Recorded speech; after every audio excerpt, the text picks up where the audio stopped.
They say that funerals bring out the worst in people, that grief makes us do things we never thought possible, but I never imagined that the worst moment of my life would become the catalyst for the most satisfying revenge I've ever executed. My name is Catherine, and this is the story of how my husband's funeral became his mistress's worst nightmare.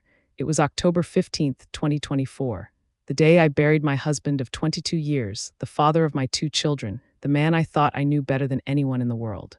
Richard had died suddenly of a heart attack at 51, leaving me devastated, confused, and completely unprepared for what I was about to discover about the life he'd been living behind my back.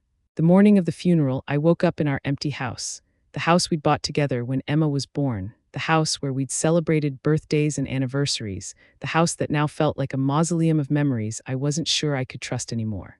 I put on the black dress Richard had always said made me look elegant. I fastened the pearl earrings he'd given me for our 15th anniversary.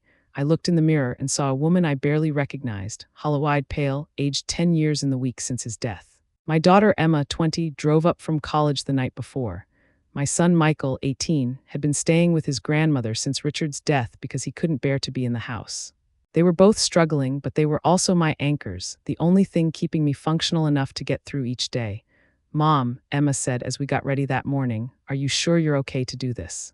We can ask Uncle James to handle the speaking parts." I shook my head. I need to do this. I need to say goodbye properly. What I didn't tell her was that I also needed to maintain control. Because 3 days earlier, while going through Richard's papers to prepare for the funeral, I had found something that changed everything. It was a phone bill buried in a stack of documents in his office. A phone bill for a number I didn't recognize, with hundreds of texts and calls, some of them lasting hours. The most recent call had been the morning he died, at 6:30 a.m., 20 minutes before he left for work.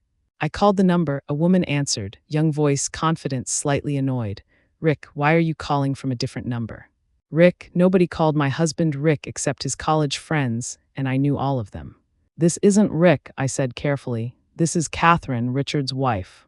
The silence that followed was deafening. Then quietly, oh God, is he? "He died 4 days ago." I heard her start to cry. Not the polite tears of someone offering condolences to a grieving widow, the deep, wrenching sobs of someone who had lost the man she loved. "I'm sorry," she whispered. "I'm so sorry. I know this is awful timing, but when is the funeral? I need to say goodbye." That conversation haunted me for 3 days. I didn't tell the children. I didn't tell Richard's mother. I didn't tell anyone because I was still processing the implications of what I'd learned. My husband had been having an affair, a serious one by the sound of it, serious enough that this woman felt entitled to attend his funeral, to say goodbye as if she had a legitimate claim to her grief. I spent those 3 days in a strange, detached state, going through the motions of funeral planning while my mind reeled with questions. How long had it been going on? Did other people know? How much of my marriage had been a lie? But I also spent those 3 days preparing, because if Richard's mistress was planning to show up at his funeral, I was going to be ready. The funeral was held at St. Michael's Episcopal Church, the same church where Richard and I had been married 22 years earlier. I arrived 15 minutes early with Emma and Michael, wanting to greet people as they came in, to receive their condolences with dignity. The church was already half full. Richard had been well-liked in our community, successful real estate developer, youth baseball coach, member of the Rotary Club. People respected him, trusted him. Looking at the faces of our friends and neighbors, I wondered how many of them knew about the other woman. I took my seat in the front pew, the traditional place for the immediate family. Emma sat to my right, Michael to my left. Richard's mother, Dorothy, sat beside Michael, dabbing at her eyes with a lace handkerchief. Behind us sat my siblings, Richard's brother James, close family friends. The service was supposed to start at 11. At 10:58, as the pastor was taking his place at the podium, I heard a commotion near the back of the church. I turned around and saw her. She was younger than I'd expected, maybe early 30s, with long blonde hair and a figure that suggested she spent considerable time at the gym. She wore a black dress that was appropriate for a funeral, but fitted in a way that suggested she wanted to be noticed. But what made my blood run cold wasn't her appearance, it was her behavior. She walked down the center aisle as if she belonged there, as if she was a legitimate mourner rather than the other woman. People turned to stare, whispers following in her wake. She ignored them all, her eyes fixed on the front of the church. On my row, on the empty space beside Emma, "Excuse me," she said, her voice carrying in the suddenly quiet church. "I think there's been a mistake with the seating." Emma looked confused. "I'm sorry." "I'm Victoria Marlowe," the woman said, as if that explained everything. I was very close to Richard. I should be sitting with the family." The audacity took my breath away. Not only had she come to my husband's funeral uninvited, but she was now demanding to sit in the front row, to be recognized as legitimate family alongside his wife and children. I stood up slowly, every eye in the church now focused on the drama unfolding in the front pew. The pastor had stopped mid-sentence, clearly unsure how to handle the situation. "Miss Marlowe," I said, my voice carrying clearly through the church. "I'm Catherine Walsh, Richard's wife. These seats are reserved for immediate family." Victoria's chin lifted defiantly. "Richard and I had a very close relationship for the past 3 years. I think I have as much right to be here as anyone." 3 years of my marriage had been a lie, and she was announcing it to a church full of people I had to face every day for the rest of my life. Emma gasped beside me. Michael had gone rigid. Dorothy looked like she was about to faint. The whispers behind us grew louder. "Be that as it may," I said, maintaining my composure through sheer force of will, "this is not the time or place for this discussion. Please take a seat in the back." Victoria looked around the church, clearly realizing that her dramatic entrance had not gone as planned. The faces staring back at her were not sympathetic. They were shocked, disapproving, and in some cases openly hostile. "Fine," she said, her voice tight with anger, "but don't think this is over. Richard made me promises, and I intend to make sure they're kept." She stalked back down the aisle, her heels clicking aggressively against the stone floor. A few people moved aside to make room for her in a back pew, but most turned away, making it clear she was not welcome. The service proceeded, but the energy in the room had completely changed. What should have been a solemn celebration of Richard's life had become a public spectacle, a soap opera playing out in front of everyone we knew. I delivered my eulogy as planned, speaking about Richard's love for his family, his dedication to his community, his role as a father and husband. But every word felt hollow now, undermined by the knowledge that the man I was eulogizing had been living a double life. As people filed out after the service, offering condolences and support, I could see the pity in their eyes. Not just sympathy for my loss, but pity for my humiliation. By the time we got to the cemetery for the burial, everyone there knew that Richard Walsh had been cheating on his wife, and that his mistress had had the audacity to show up at his funeral demanding recognition. Victoria appeared at the graveside service as well, standing at the back of the small crowd gathered around Richard's casket.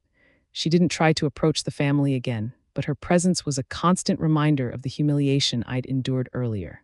After we lowered Richard into the ground, after the last prayers were said and the last flowers were thrown onto his casket, I made a decision. If Victoria Marlowe wanted to be part of Richard's story, if she wanted to claim her piece of his legacy, then she was going to get exactly what she deserved. The reception was held at our house. It was something we'd planned weeks earlier, a chance for people to share memories and support each other in grief. But the atmosphere was tense and awkward, everyone unsure how to address what had happened at the church. Victoria did not attend the reception, which was probably wise on her part, but her absence didn't mean she was forgotten. Throughout the afternoon, people approached me with whispered concerns. "Catherine, honey, did you know?" asked my neighbor Janet, who had known Richard since we moved to the neighborhood 15 years earlier. "I had no idea," I said honestly. "None at all. That woman was completely out of line," said Mrs. Patterson from down the street. "To show up like that, to try to sit with the family, it was disgraceful." But it was my sister-in-law Marie who said something that really caught my attention. "Catherine, you need to be careful. If that woman was with Richard for 3 years, if she thinks he made her promises, she might try to claim she's entitled to something from the estate." Marie was a paralegal, and her warning sent a chill down my spine. I had been so focused on the emotional betrayal that I hadn't considered the financial implications of Richard's affair. That night, after the last guests had gone home and Emma and Michael had retreated to their rooms, I sat in Richard's office and began going through his papers more systematically. What I found made Victoria's behavior at the funeral seem almost reasonable by comparison. Hidden in a locked file cabinet, the key was in his wallet, which the hospital had returned to me with his other belongings. I found evidence of a financial betrayal that went far beyond simple infidelity. Richard had been supporting Victoria for 3 years, not just buying her gifts or paying for dinners, but actually supporting her lifestyle. He'd rented her an apartment in downtown Portland, paid for her car lease, covered her credit card bills, even given her a monthly allowance of $3,000. But it got worse. 6 months earlier, Richard had taken out a second mortgage on our house without telling me. The money, $200,000, had gone into a joint account with Victoria's name on it. An account I'd never heard of, never seen statements for, never authorized.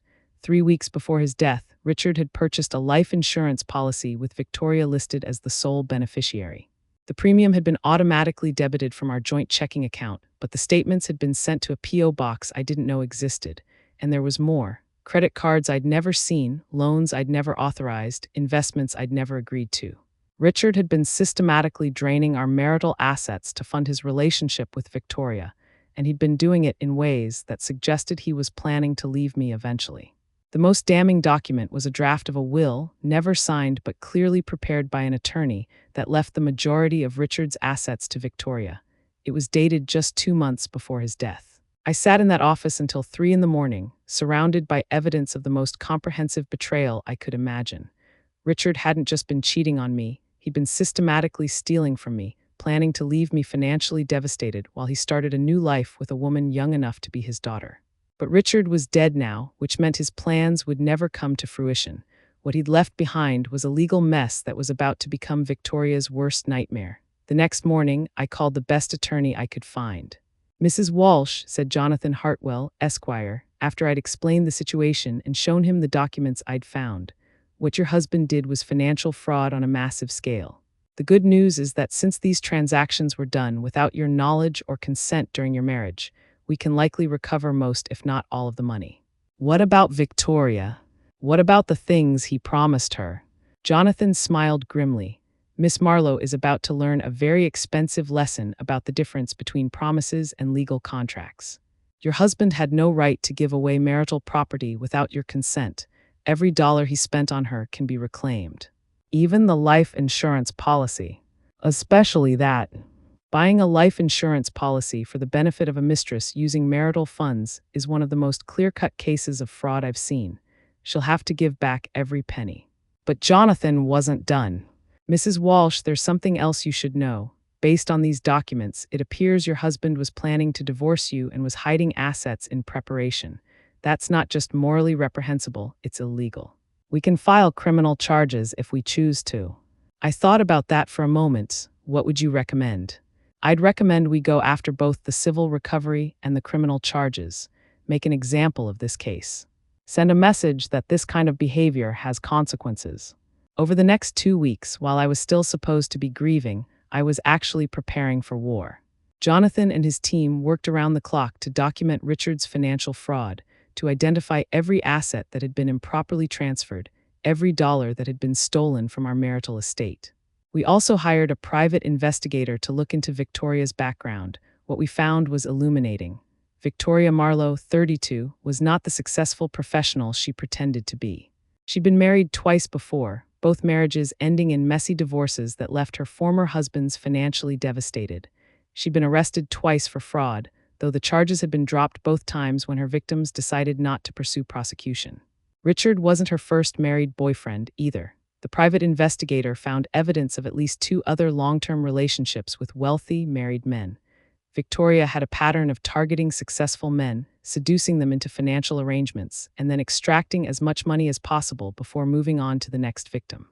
But Richard had been different. Richard had been planning to leave his family for her, which would have been her biggest score yet. His sudden death had disrupted her carefully laid plans, which explained her desperate behavior at the funeral. Victoria thought she could claim Richard's life insurance money and disappear. She thought a grieving widow would be too distracted and too polite to fight her.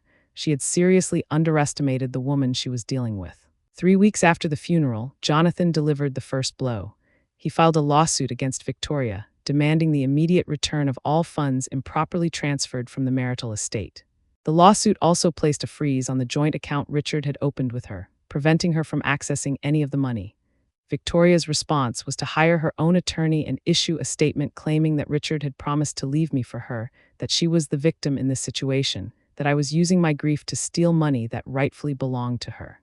That statement was a mistake, because it was published in the local newspaper and it gave me the opening I needed for the second phase of my revenge. I called Victoria directly. "Miss Marlowe," I said when she answered, "this is Catherine Walsh. I think we need to talk." "I have nothing to say to you," she replied coldly. "My attorney advised me not to speak with you directly." "Your attorney didn't advise you very well about that newspaper interview," I said. "Because what you said there was very interesting." Silence. You see, Victoria, when you claimed that Richard promised to leave me for you, you created a legal problem for yourself. Because if Richard was planning to divorce me, as you claim, then he would have been required by law to disclose all marital assets. The fact that he didn't suggests he was planning to commit perjury in divorce proceedings. I don't know what you're talking about. I'm talking about the fact that your statement makes you an accessory to financial fraud. You're claiming knowledge of Richard's intent to hide assets in a divorce proceeding. That's a felony, Victoria. More silence, but here's what I'm prepared to offer you, I continued. You return every penny Richard gave you, the apartment deposits, the car payments, the monthly allowances, the money in the joint account, all of it, and I'll consider not pressing criminal charges. You're bluffing. Am I? Would you like me to read you the statute on conspiracy to commit financial fraud? Because I have it right here. I could hear Victoria breathing heavily on the other end of the line. You have 24 hours to decide, I said. After that, my offer expires and we proceed with both civil and criminal prosecution. I hung up before she could respond. Victoria's attorney called Jonathan within 6 hours. My client is prepared to negotiate, he said. There's nothing to negotiate, Jonathan replied. Full restitution plus interest or criminal prosecution, those are the options. What followed was the most satisfying week of my entire life. Victoria was forced to sell the car Richard had been paying for. She had to break the lease on the apartment he'd rented for her, forfeiting her security deposit and paying early termination fees. She had to liquidate investments she'd made with Richard's money, taking significant losses because she was being forced to sell in a down market. But the most beautiful moment came when she had to write me a check for the life insurance policy payout. The insurance company had already paid her the full amount, $200,000, based on Richard's policy. Now she had to give every penny of it back, plus interest and penalties. She delivered the check personally, per the terms of the settlement agreement. I made her wait in the living room while I carefully examined the check, the same living room where Richard and I had hosted dinner parties and celebrated anniversaries and opened Christmas presents with our children. Is this all of it? I asked, holding up the check. Every penny, Victoria said through gritted teeth. Good, and Victoria. She looked at me with barely contained rage. If I ever see you at another event related to my family, if you ever contact my children, if you ever so much as drive down my street, I will have you arrested for harassment. Are we clear? Crystal. But I wasn't done with Victoria yet, because while the legal proceedings were wrapping up, I had been working on something much more personal. I'd spent considerable time and effort researching Victoria's history, and I discovered something very interesting.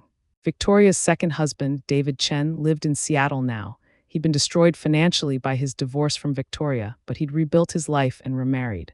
I called David and introduced myself. When I explained what had happened with Richard and Victoria, David was not surprised. She did the exact same thing to me, he said, convinced me that my first wife was holding me back, that I deserved better. She isolated me from my friends and family, got me to liquidate assets and put them in joint accounts, even got me to take out loans to support her lifestyle. Did you ever fight back? I tried, but I was too embarrassed. Too ashamed that I'd been taken in by someone like that. I just wanted the whole thing to be over, so I gave her most of what she wanted in the divorce settlement. What if I told you there might be a way to get some justice? David was quiet for a moment. What do you mean? I told him about the private investigator's findings, about Victoria's pattern of targeting married men, about the evidence we'd gathered of her fraudulent behavior. The statute of limitations hasn't expired on fraud charges, I said. If you were willing to file a complaint, we could probably build a criminal case. David was interested, very interested. So were two other men the private investigator had identified as Victoria's previous targets. Within a month, Victoria found herself facing fraud charges in 3 different jurisdictions. The evidence was overwhelming: bank records, emails, testimony from multiple victims who had finally found the courage to speak up. But the most damaging evidence came from Victoria herself. In her desperation to claim Richard's money, she had put her entire MO in writing, documenting the very behaviors that constituted fraud in her previous relationships. The newspaper interview where she claimed Richard had promised to leave me for her, that statement established a pattern of inducing married men to commit financial fraud on her behalf. The lawsuit she filed claiming ownership of marital assets, that documented her awareness that the money she was receiving came from fraudulent transfers, the threats she made when I demanded restitution. Those showed consciousness of guilt and an intent to continue her fraudulent behavior. Victoria Marlowe, who had walked into my husband's funeral thinking she could claim her place in his life, found herself facing 15 years in federal prison for fraud and racketeering. She took a plea deal: 5 years in federal prison, full restitution to all victims, and a permanent restraining order preventing her from contacting me or my family.